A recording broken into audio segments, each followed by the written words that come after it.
Hello friends, welcome back to our YouTube channel of in chemistry. Feel positive with chemistry and get all the solution here. दोस्तों आज हम लोग start करते हैं अपने एक नए टॉपिक से, नेम रिएक्शन। नेम रिएक्शन काफ़ी ज़्यादा इम्पोर्टेंट है क्योंकि कई यूनिवर्सिटी एग्जामिनेशन के साथ ही साथ कई कम्पिटिटिव एग्जामिनेशन में इस टॉपिक से डायरेक्ट क्वेश्चन किया जाता है। और अब तक जो हम लोग पढ़ रहे थे वो था रिएक्शन मैकेनिज्म के बारे में, जिसमें हम लोगों ने सब्स्टिट्यूशन रिएक्शन भाया न्यूक्लियोफाइल के बारे में पढ़ा। और भी कुछ वीडियोज़ आनी है जो कि एलिमिनेशन और भाया इलेक्ट्रोफाइल पे होंगी।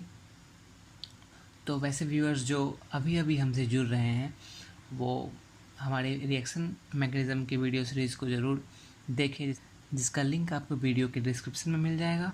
और आप लोग हमसे इंस्टाग्राम और टेलीग्राम पे भी जुड़ सकते हैं, जहाँ पे आपको हैंड रिटन नोट्स भी मिल जाएंगे। अब आइए पढ़ते हैं अपने नए टॉपिक की तरफ, नेम रिएक्शन, जिसमें हम लोगों को पहला रिएक्शन जो पढ़ना है वो होगा अल्डोल कंडेंसेशन।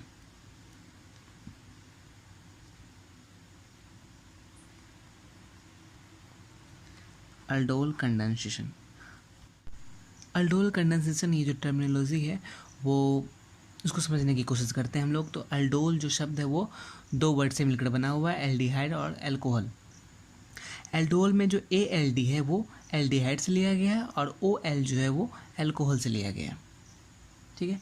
और ये कंडेंसेशन जो है वो एक टाइप का रिएक्शन होता है, जो कि हम लोग इस तरह से समझ सकते हैं कि अ रिएक्शन इन विच 2 और more molecule combine to form a larger molecule with the simultaneous loss of a small molecule such as water और alcohol। हम लोग इस टाइप के कई रिएक्शन पढ़े होंगे जिसमें जो बाय प्रोडक्ट के रूप में वाटर या फिर अल्कोहल बाहर आता है, तो उस टाइप के रिएक्शन को हम लोग कंडेंसेशन रिएक्शन कहते हैं। और इसकी हिस्ट्री के बारे में जाने तो 1872 में चार्ल्स वुड्स ने इस रिएक्शन को इंट्रोड्यूस किया था, जिसमें उन्होंने दो इक्विवेलेंट ऑफ एसिटल्डिहाइड का रिएक्शन जब किया, बेस कैटलाइज्ड रिएक्शन, तो उनको बीटा हाइड्रोक्सी एल्डिहाइड प्रोडक्ट के रूप में मिला। अल्डोल कंडेंसेशन एसिड कैटलाइज्ड भी पॉसिबल है, लेकिन ज़्यादा जो रिएक्शन हम लोगों को देखने मिलता है वो बेस कैटलाइज्ड रिएक्शन है। अब जो हम लोग देखते जा रहे हैं वो होगा एसिड कैटलाइज्ड अल्डोल कंडेंसेशन के बारे में, जिसमें पहला स्टेप जो होगा वो होगा फॉर्मेशन ऑफ इनोलेट, ठीक है। ये कैसे होगा कि पहला इक्विवेलेंट जो होगा हमारा एल्डिहाइड या फिर कीटोन का, वो प्रोटॉन एब्स्ट्रैक्ट करेगा सॉल्वेंट से, और जैसे ही एब्स्ट्रैक्ट करेगा ऑक्सीजन के पास क्या आ जाएगा, पॉजिटिव सेंटर। पहले क्या था, ये carbonyl group as a electron withdrawing group के रूप में काम कर रहा था, जिस वजह से ये वाला जो अल्फा पोजीशन पे जो कार्बन है, अल्फा पोजीशन पे जो हाइड्रोजन है, अल्फा हाइड्रोजन, वो एसिडिक नेचर का हो रहा था। लेकिन जब पॉजिटिव चार्ज यहाँ पे क्रिएट हो गया तो ये और भी ज़्यादा इलेक्ट्रोनेगेटिव नेचर का हो गया, जिस वजह से जैसे ही पॉजिटिव कैरेक्टर यहाँ पे आया, पॉजिटिव चार्ज जनरेट हुआ, ये हाइड्रोजन यहाँ से रिमूव हो गया। रिमूव होते ही इनोलेट का फॉर्मेशन हो गया। अब यही इनोलेट जो है दूसरे इक्विवेलेंट ऑफ एल्डिहाइड या फिर कीटोन पे अटैक करता है। यहाँ पर न्यूक्लियोफिलिक एडिशन रिएक्शन हो रहा है। यहाँ पे ये जो है वो न्यूक्लियोफाइल की तरह एक्ट कर रहा है, और इसके पॉजिटिव सेंटर पे जो कार्बनिल जो है वो, इसका ये कार्बन जो वो क्या होगा, पॉजिटिव सेंटर होगा, उस पर ये न्यूक्लियोफाइल अटैक कर देता है। तो ये जो सेकेंड स्टेप है वो क्या होगा, हमारा न्यूक्लियोफिलिक एडिशन रिएक्शन होगा। और इस अटैक के बाद जो प्रोडक्ट हमें मिलता है वो होगा alkoxide, and then alkoxide solvent से प्रोटॉन एब्स्ट्रैक्ट करके बीटा हाइड्रोक्सी एल्डिहाइड का फॉर्मेशन करता है।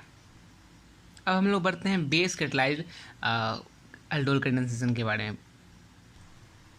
ये है हमारा बेस कैटलाइज्ड अल्डोल कंडेंसेशन का मैकेनिज्म। इसमें जो पहला स्टेप होगा वो होगा removal of alpha hydrogen by the base result in the formation of enolate ion. ये हमारा क्या है, बेस है जो कि प्रोटॉन एब्स्ट्रैक्ट करेगा। हमने यहाँ पे दो एरो सो इसलिए किया है क्योंकि ये बेस जो है एज ए न्यूक्लियोफाइल भी यहाँ अटैक कर सकता था और एज अ बेस यहाँ पे अटैक कर सकता था। लेकिन कौन सबसे फास्टर रिएक्शन होगा, पहले एब्स्ट्रैक्शन ऑफ हाइड्रोजन या फिर यहाँ पर अटैक होना।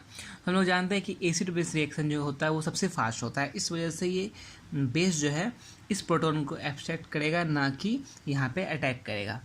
इसलिए ये वाला प्रोसेस जो है वो ब्लॉक हो जाएगा और ये वाला फास्टर होगा। अब जैसे ही प्रोटॉन यहाँ से एब्स्ट्रैक्ट करता है, यहाँ पर इनोलेट जनरेट कर जाता है। और सेकेंड स्टेप में क्या होता है कि इनोलेट आयन फिर से दूसरे इक्विवेलेंट ऑफ कार्बोनिल कार्बन पे अटैक करता है। जैसे यहाँ हम लोग देख रहे हैं, अटैक किया और फिर हम लोगों को एल्कोक्साइड का फॉर्मेशन हुआ। फिर ये एल्कोक्साइड सॉल्वेंट से प्रोटॉन एब्स्ट्रैक्ट करके बीटा हाइड्रोक्सी एल्डिहाइड का फॉर्मेशन करता है। ये था हमारा एसिड कैटलाइज्ड और बेस कैटलाइज्ड मैकेनिज्म के बारे में। अब हम लोग जानते हैं इंपॉर्टेंट पॉइंट्स के बारे में कि हम लोग अब तक क्या सीखे हैं, क्या हम लोगों ने ऑब्जर्व किया है अल्डोल कंडेंसेशन में। तो इम्पोर्टेंट पॉइंट्स के बारे में बात की जाए तो हम लोग देख रहे हैं कि जब अल्डोल का फॉर्मेशन हो जाता है, उसके बाद हम लोग उस प्रोडक्ट को जब हीट करते हैं तो हमें अल्फ़ा बीटा अनसैचुरेटेड कंपाउंड मिलता है। ये कैसे मिलता है? ये जो हमारा है वो एक अल्डोल का प्रोडक्ट है, अल्डोल है। अब इसको हम हीट करेंगे तो क्या हो जाएगा, आप ये वाला मॉलिक्यूल देखिए या फिर ये वाला देखिए, बात एक ही है। यहाँ पे OH जो है और ये बगल वाले कार्बन पे जो H है, ये दोनों जो है हीट के कारण यहाँ से डिहाइड्रेशन रिएक्शन हो जाता है और वाटर यहाँ से निकल जाता है। इसी को कंडेंसेशन रिएक्शन हम लोग बोलते हैं कि एक बड़ा मॉलिक्यूल का फॉर्मेशन हो रहा है और एक छोटा सा मॉलिक्यूल जो है वो एज ए H2O बाहर निकल जाता है। ठीक है, तो इस तरह से ये अल्फ़ा बीटा अनसैचुरेटेड कंपाउंड्स का फॉर्मेशन करता है। अब दूसरा पॉइंट की बात की जाए तो यहाँ पे -I ग्रुप की वजह से क्या होता है, कंडेंसेशन इंक्रीज होता है। चूँकि अगर यहाँ पे -I ग्रुप लगा देंगे तो क्या करेगा, ये यहाँ से इस कार्बन से इलेक्ट्रॉन को खींचेगा, जिसकी वजह से यहाँ पर मोर पॉजिटिव कार्बोनिल कार्बन का फॉर्मेशन होगा। और जितना ज़्यादा पॉजिटिव कार्बोनिल सेंटर का फॉर्मेशन होगा, बेस जो है, जो हमारा कार्बन एनायन का फॉर्मेशन हो रहा था, वो उतना इजीली अटैक कर पाएगा, उतना फास्ट अटैक कर पाएगा। इस वजह से -I ग्रुप जो है वो इंक्रीज कराता है कंडेंसेशन को, जबकि +I इफेक्ट जो है स्लो कर देता है रिएक्शन को।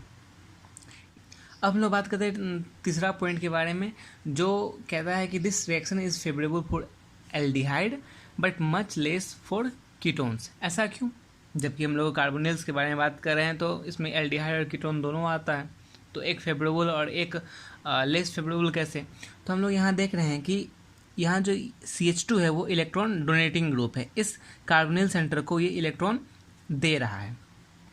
ओनली इसके पास एक ही ग्रुप है जो कि इलेक्ट्रॉन दे रहा है, जबकि यहाँ पर हम लोग देख रहे हैं कि यहाँ पर 2 ऐसे ग्रुप है जो कि कार्बोनिल को इलेक्ट्रॉन्स दे रहे हैं। तो इस ऑक्सीजन के वजह से जो इस कार्बन पे पॉजिटिव सेंटर क्रिएट हो रहा था, है ना, वो क्या है, यहाँ पर ज़्यादा क्रिएट हो रहा है, जबकि यहाँ पर कम हो रहा है। क्यों? यहाँ पे 2 ग्रुप हैं इसको इलेक्ट्रॉन्स देने वाले, जबकि यहाँ पर एक ही।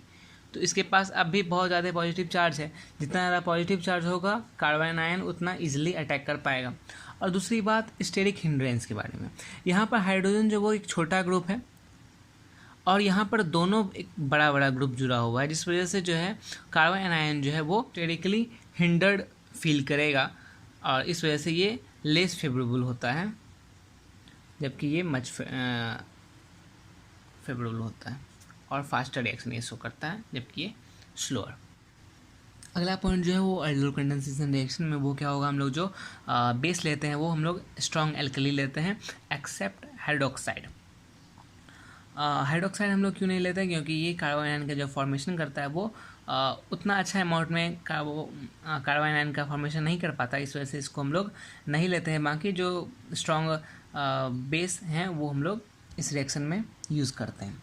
और उसके बाद जो पॉइंट है वो होगा कि अगर हम लोग 2 डिफरेंट कार्बोनिल मॉलिक्यूल लेते हैं, यानी कि एक एसिटाल्डिहाइड लेते हैं और एक प्रोपेनॉल्डिहाइड लेते हैं, तो तब क्या रिएक्शन होगा? ये तो एल्डिहाइड के केस में। अगर 2 डिफरेंट कीटोन्स ले लेंगे तब क्या होगा? अगर हम लोग एक एल्डिहाइड और एक कीटोन लेंगे तब क्या होगा?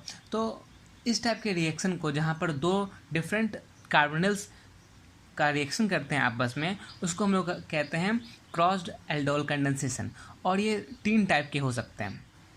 जब 2 डिफरेंट एल्डिहाइड के बीच में रिएक्शन हो रहा होगा, एक टाइप का ये हो गया। दूसरा टाइप का हो गया कि जब दो कीटोन्स के बीच में रिएक्शन हो रहा होगा। तीसरा टाइप का कि एक एल्डिहाइड और एक कीटोन्स के बीच जो रिएक्शन हो रहा होगा। तो पहला जो हम लोग है दो डिफरेंट एल्डिहाइड के बीच में जो हो रहा है रिएक्शन, उसके बारे में थोड़ा समझने की कोशिश करते हैं कि ये जितने भी रिएक्शन है वो आप लोग अपने कॉपी में ड्रॉ करके देखिएगा कि क्या क्या रिजल्ट आपके सामने आ रहा है। हम बस उससे रिलेटेड पॉइंट्स लिख दिए हैं। अगर दो एल्डिहाइड में दोनों के पास अल्फा हाइड्रोजन प्रेजेंट हो तो क्या होगा कि दोनों कार्बन आयन का फॉर्मेशन कर सकता है, या फिर दोनों कार्बन आयन एक्सेप्टर भी हो सकता है ना। तो अगर सब का एक एक करके रिएक्शन कराया जाए तो इस तरह से हम लोग 4 प्रोडक्ट ऑब्टेंड होता है, जो कि लो एक्सचेंज प्रोडक्ट होता है और यूजलेस मिक्सचर होता है, यानी कि कहीं भी इसका सिंथेटिक यूज़ नहीं होता है।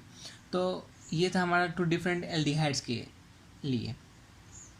अब अगर 2 डिफरेंट कीटोन्स अगर हम लोग लेते हैं क्रॉस अल्डोल कंडेंसेशन में, तब क्या होगा कि चूँकि हम लोग पहले ही पढ़े हैं कि कीटोन्स जो है वो लेस रिएक्टिव होता है, एल्डिहाइड से लेस रिएक्टिव होता है चूँकि स्टेरिक हिंड्रेंस की वजह से और प्लस आई इफेक्ट की वजह से भी। तो इस वजह से ये पुअर यील्ड देता है, और पुअर यील्ड का जो वजह होता है वो क्या होता है, पुअर रिएक्टिविटी। और पुअर रिएक्टिविटी का वजह तो लोग जानते ही हैं, स्टेरिक हिंड्रेंस और प्लस आई इफेक्ट। और जो लास्ट है वो क्या होगा हमारा, between N aldehyde and ketone. अगर एक एल्डिहाइड हो और एक कीटोन हो तब हम लोग जानते हैं कि एल्डिहाइड जो है वो ज़्यादा रिएक्टिव है कीटोन से। ये एल्डिहाइड है और ये कीटोन, ठीक है। चूँकि यहाँ पर 2 ग्रुप हैं इलेक्ट्रॉन डोनेटिंग और यहाँ पर ओनली एक, तो यहाँ पर जो कार्बोनिल सेंटर है इसके पास ज़्यादा पॉजिटिव चार्ज क्रिएट होगा इसके मुकाबले, तो ये ज़्यादा रिएक्टिव होगा। तो ये ज़्यादा रिएक्टिव होने का वजह क्या है कि ये कार्बन आयन एक्सेप्टर कार्बन